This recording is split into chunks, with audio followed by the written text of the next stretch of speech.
The family of a young Sydney woman who was crushed to death in a deadly Halloween crowd surge in South Korea has said the 23-year-old was a gorgeous angel who lit up a room with her infectious smile. Film producer Grace Rached, 23, is one of the 153 people who were killed when a huge Halloween party crowd surged into a narrow alley in a nightlife district in Seoul on Saturday night.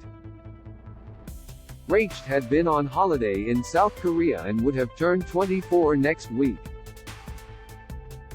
Read more. Australian among more than 150 dead in Halloween stampede in South Korea. We are missing our gorgeous angel Grace, who lit up a room with her infectious smile, her family said in a statement.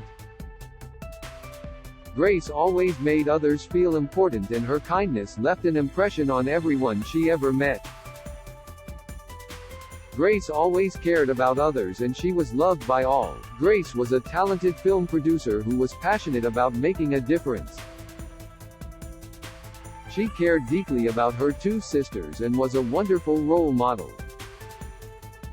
Grace showed us all what it meant to be an incredible human being. We will all deeply miss our beautiful Grace, our life of the party. Prime Minister Anthony Albanese sent his condolences to Rachd's family. These were people who were out celebrating Halloween, out to have a good time and to come home safely, he said. This tragedy has impacted people in South Korea in particular. But it has also impacted, in the harshest way possible, one Australian family and other Australians who were hurt in this incident. We just wish all of those people a very speedy recovery. A number of other Australians were injured in the crowd crush, however the federal government has not yet confirmed details. Explained, how and why do crowd surges turn deadly? It was a slow, agonizing crush. Victim's friend blames lack of planning. Australian man Nathan Taverniti paid an emotional tribute to Rached and two other friends who were left in a critical condition after the horrific crush. Taverniti told Yonhap news agency he and Rached were on holiday in South Korea and that he searched for her body for hours. I was there when she said she couldn't breathe and I grabbed one of my friend's hands, Taverniti said, wiping away tears in a TikTok video. He rejected any idea there was a stampede in Seoul's most cosmopolitan district, an area long popular among foreign residents and tourists that has become an increasingly well-known place to celebrate Halloween. It was a slow, agonizing crush. This crush was not caused by drunk people. It was lack of planning, police force and emergency services, Taverniti said. And nobody was willing to help. I watched as people filmed and sang and laughed while my friends were dying, along with many other people. I was there trying to pull people out because there was not enough police officers and nobody was doing anything to make the crowd stop. We were yelling, we were saying you have to go back, you have to turn around, people are dying, but nobody was listening.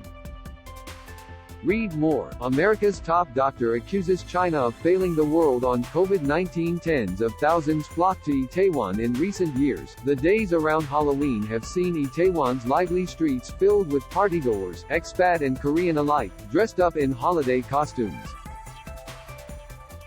Those festivities continued even during the pandemic, which temporarily dampened Itaewon's nightlife after several cases were traced to the area's nightclubs and other venues.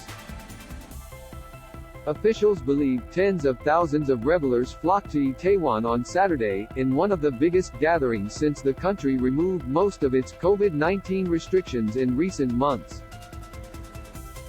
Witnesses said the streets were so densely clogged with people and slow-moving vehicles that it was practically impossible for emergency workers and ambulances to arrive in time, leaving them helpless to prevent the situation from developing into the country's worst disaster in years.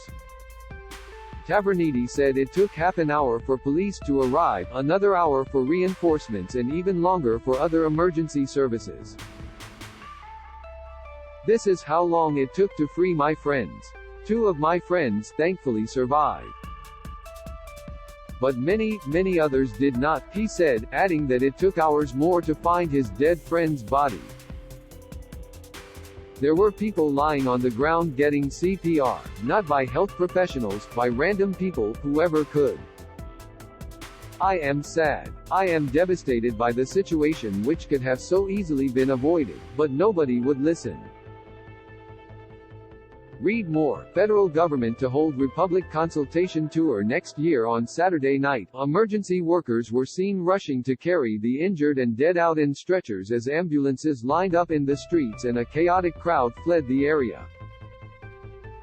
Witnesses said the crowd surge caused a hell-like chaos as people fell on each other like dominoes. I still can't believe what has happened. It was like a hell, said Kim Mi-sung, an official at a non-profit organization that promotes tourism in Itaewon. Death toll at 153, but officials warn it could further rise as of Sunday evening. Officials put the death toll at 153 and the number of injured people at 133. The Ministry of the Interior and Safety said the death count could further rise as 37 of the injured people were in serious conditions. 97 of the dead were women and 56 were men. More than 80% of the dead were in their 20s and 30s, but at least 4 were teenagers. At least 20 of the dead are foreigners from China, Russia, Iran and elsewhere. While there's not widespread Western-style trick-or-treat activities in South Korea, Halloween-themed parties and events have become increasingly popular among young South Koreans, and Itaewon is the country's hottest spot for such events, where bars, clubs and restaurants hold costume competitions. Australians concerned about the welfare of loved ones can call DFAT's Consular Emergency Centre on 1300 555 135. Those outside Australia can call +61 2 6261 3305.